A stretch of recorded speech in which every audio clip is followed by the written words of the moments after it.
안녕하세요. 돈이 되는 경제학입니다. 자, 지금 우리나라 두 번째 IMF가 찾아오기 직전입니다. 요즘 밤잠 설치시는 분들 많으시죠? 뉴스만 틀면 나라 망한다, 경제 위기다, 난리도 아닌데 막상 집 앞 편의점 가보면 평소랑 똑같거든요. 매대에 물건 꽉 차 있고 사람들은 시원한 맥주 한 캔 사서 들어가는 평화로운 저녁인 거죠. 그런데 이거 아세요? 진짜 무서운 공포는 조용히 찾아온다는 걸요. 지금 우리 경제는 겉으로 보기엔 멀쩡해 보여도 안에서는 김이 펄펄 나기 직전의 압력밥솥 같아요. 뚜껑을 열기 전까지는 밥이 잘 익고 있는 건지 아니면 속이 시커멓게 타서 터지기 일보 직전인지 알 수가 없거든요. 특히 우리가 우리나라 경제의 기둥이라고 믿었던 삼성전자나 하이닉스 주가 한번 보세요. 개미들이 영혼까지 끌어모아서 삼성전자 10만 전자 간다고 응원하며 샀는데 주가는 바닥에서 빌빌거리고 코스피 지수는 전 세계 증시가 파티를 벌일 때 혼자만 소외돼서 박스권에 갇혀있죠. 마치 전교 1등하던 사람이 갑자기 시험 성적표를 숨기고 방에 틀어박힐 듯 느낌이랄까요? 분명 일상은 평온한데 왜 우리 계좌는 자꾸 마이너스만 찍히고 공포스러운 소문들이 떠도는 걸까요? 단순히 기분 탓일까요? 아니면 우리가 모르는 사이에 누군가 대한민국 경제라는 거대한 타이타닉호의 산소호흡기를 떼려고 준비 중인 걸까요? 사실 지금 시장 곳곳에서는 예사롭지 않은 냄새가 진동하고 있어요. 자, 그럼 도대체 어떤 냄새가 나길래 사람들이 제2의 IMF니 베네수엘라니 하는 무시무시한 소리를 하는지 그 수사망을 본격적으로 좁혀볼까요? 평온해 보이던 시장에 아주 기분 나쁜 경고음이 울리기 시작했어요. 여러분, 최근 환율 보셨나요? 1,400원을 훌쩍 넘어 1,500원을 향해 달려가는 그 가파른 곡선 말이에요. 이건 단순히 달러가 귀해진 게 아니라 전 세계 투자자들이 한국 시장이라는 배에서 먼저 내리려고 줄을 서 있다는 증거거든요. 특히 우리가 믿었던 삼성전자와 하이닉스에서 외국인들이 수조 원어치 주식을 내던지는 모습을 보세요. 이건 마치 동네에서 제일 큰 마트 주인이 야반 도주하려고 짐 싸는 거랑 다를 바가 없어요. 게다가 더 소름 돋는 건 우리나라의 외화 보유액이 최근 몇 달 사이에 뚝뚝 떨어지고 있다는 사실입니다. 겉으로는 충분하다고 떠들지만 사실은 환율 방어하느라 곳간에 쌓아둔 비상금을 미친 듯이 써버리고 있는 셈이죠.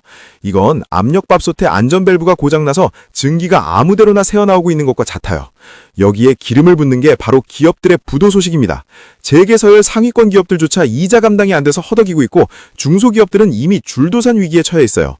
베네수엘라가 망할 때도 그랬거든요. 처음에는 환율이 조금 오르는가 싶더니 어느 순간 화폐 가치가 휴기 조각이 되고 물가는 천정부지로 솟아코쳤죠.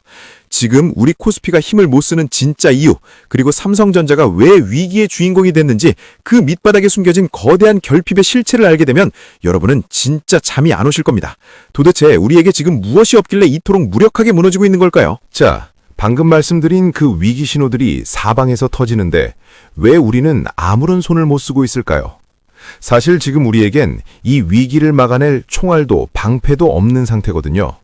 가장 큰 문제는 우리가 너무 오랫동안 삼성전자와 하이닉스라는 두 거인에게만 의존해왔다는 거예요. 마치 온 가족이 큰아들 취업 성공만 바라보며 빚내서 뒷바라지 했는데 정작 그 큰아들이 몸져 누워버린 꼴인 셈이죠. 지금 반도체가 흔들리니까 나라 전체가 갈피를 못 잡고 휘청거리고 있어요.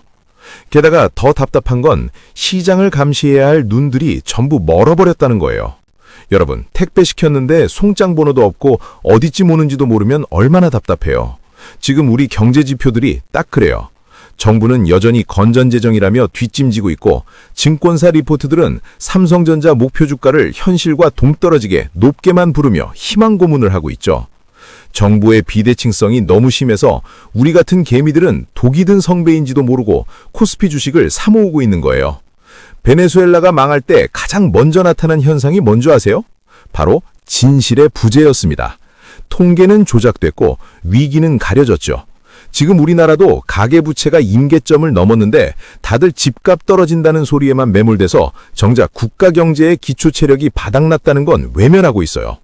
눈 가리고 아웅하는 식의 대책만 나오다 보니 진짜 심장에 박힌 칼을 뽑을 타이밍을 놓치고 있는 겁니다. 그렇다면 이 안개 속 같은 상황에서 우리가 유일하게 믿고 따라가야 할 단 하나의 실마리는 무엇일까요? 이 미스터리한 수수께끼를 풀 수 있는 열쇠를 지금 바로 공개할게요. 자, 수사관이 범죄 현장에서 가장 먼저 지문을 찾듯이 우리 경제 위기의 진실을 밝혀줄 핵심 지표는 바로 외환 보유고의 질과 CDS 프리미엄입니다. 말이 좀 어렵죠?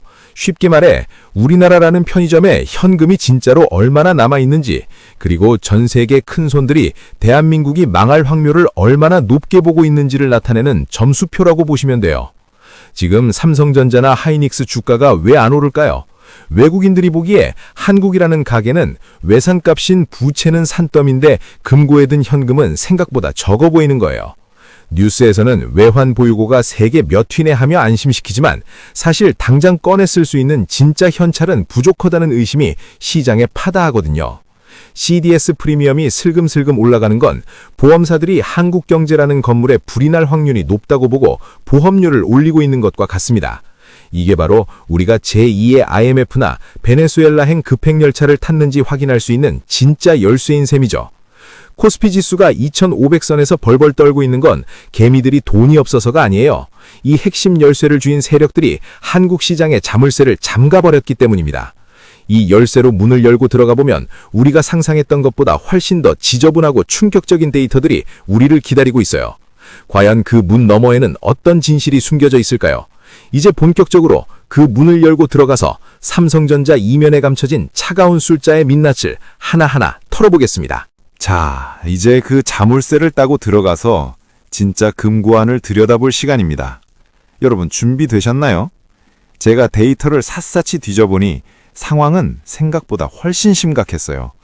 우리가 그토록 믿었던 삼성전자의 기술 격차는 이미 중국과 대만에 추월당하거나 턱 밑까지 쫓기고 있는 게 데이터로 증명되고 있거든요.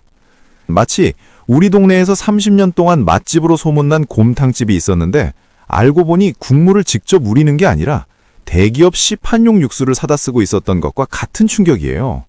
손님들은 맛이 변한 걸 눈치채고 하나둘 떠나고 있는데 주인만 여전히 옛날 영광에 취해 있는 셈이죠. 더 소름 돋는 건 코스피 상장사들의 이익 구조예요. 겉으로는 영업이익이 수조 원 난다고 발표하지만 그 속을 까보면 진짜 현금이 도는 게 아니라 장부상 숫자에 불과한 경우가 허다합니다. 하이닉스 같은 곳도 고군분투하고 있지만 대외적인 금리 압박과 환율 변동성 때문에 실제로 손에 쥐는 수익은 모래알처럼 빠져나가고 있어요. 이건 압력밥솥에 밥이 다 익지도 않았는데 억지로 뚜껑을 열어서 설익은 살알만 가득한 상태인 겁니다. 시장의 이면을 보니 제2의 IMF라는 경고등이 단순히 겁주려는 소리가 아니라 차가운 숫자가 말해주는 팩트였던 거예요. 외국인들이 왜 삼성전자를 내던지며 한국 시장을 탈출하는지 그 이면의 추악한 진실을 확인하고 나니 소름이 돋지 않으신가요? 하지만 이게 끝이 아닙니다. 진짜 무서운 건 우리가 이 진실을 보지 못하게 방해하는 거대한 안개들이 우리를 기다리고 있다는 점이죠. 자, 진실의 문을 열고 실체를 확인하려는 찰나에 우리를 가로막는 건 바로 쏟아지는 가짜뉴스와 세력들의 교묘한 흔들기입니다. 여러분, 지금 인터넷이나 유튜브만 봐도 어때요? 한쪽에서는 나라 망한다고 난리인데 다른 한쪽에서는 삼성전자가 이제 바닥을 찍었으니 지금 안 사면 평생 후회한다는 식의 장밋빛 전망이 쏟아져 나오죠. 이건 마치 우리 동네 편의점에 불이 났는데 주인은 밖에서 웃으며 1+1 행사 중이니까 빨리 들어오라고 손짓하는 꼴이에요. 안에서는 맷대가 다 타들어가고 있는데 말이죠. 세력들은 개미들이 공포에 질려 물량을 던지는 걸 원하지 않아요. 오히려 그들이 안전하게 엑시트할 수 있도록 개미들이 밑에서 물량을 받아주길 기다립니다. 그래서 코스피 지수가 조금만 반등해도 삼성전자가 살아난다, 하이닉스가 역대급 실적을 낼 거라는 기사를 도배하면서 여러분의 눈과 귀를 멀게 만드는 거예요. 이게 바로 수사관들이 겪는 가장 큰 시련인 증거인멸과 진술조작 단계인 셈이죠. 지금 여러분이 보고 있는 그 차트의 양봉이 진짜 부활의 신호일까요? 아니면 마지막 남은 개미들까지 털어먹으려는 악마의 유혹일까요? 압력밥솥이 터지기 직전에는 잠시 조용해지는 구간이 있습니다. 지금 딱 그래요. 폭풍 전야의 고요함 속에서 가짜뉴스라는 안개가 여러분을 덮치고 있는 겁니다. 이 안개를 뚫고 중심부로 들어가 보면 단순히 운이 없어서 위기가 온 게 아니라는 걸 알게 되실 거예요. 누군가 의도적으로 한국 경제의 고혈을 짜내고 있는 거대한 그림자가 서서히 모습을 드러내고 있거든요. 과연 이 모든 판을 짜고 대한민국을 베네수엘라로 몰고 가는 진짜 흑막은 누구일까요? 자, 이제 가짜 뉴스의 안개를 뚫고 마침내 이 사건의 몸통인 거대한 그림자와 마주할 시간입니다. 여러분은 대한민국 경제가 왜 이렇게 힘없이 무너진다고 생각하세요? 단순히 정치권이 무능해서 혹은 운이 없어서일까요? 수사관의 눈으로 본 진짜 배후는 바로 한국 시장을 현금 인출기처럼 사용하는 글로벌 투기자본과 그들의 앞잡이 노릇을 하는 공매도 세력들입니다. 이들은 대한민국이라는 편의점이 망하든 말든 상관없어요. 오히려 가게가 망해서 물건들이 경매로 싸게 나오기만을 기다리는 하이에나 같은 존재들이죠. 이 그림자들은 삼성전자와 하이닉스의 약점을 누구보다 잘 알고 있습니다. 한국 경제가 수출에 올인하고 있고 가계부채 때문에 금리를 마음대로 올리지 못한다는 외통수에 걸린 걸 정확히 파고드는 거예요. 이들은 외환시장에서 환율을 흔들고 코스피 선물시장을 장악해서 우리 지수를 지옥 끝까지 밀어버립니다. 베네수엘라가 무너질 때도 단순히 포퓰리즘 때문만은 아니었어요. 외부 세력들이 화폐 가치를 공격하며 경제 시스템을 마비시킨 게 결정타였거든요.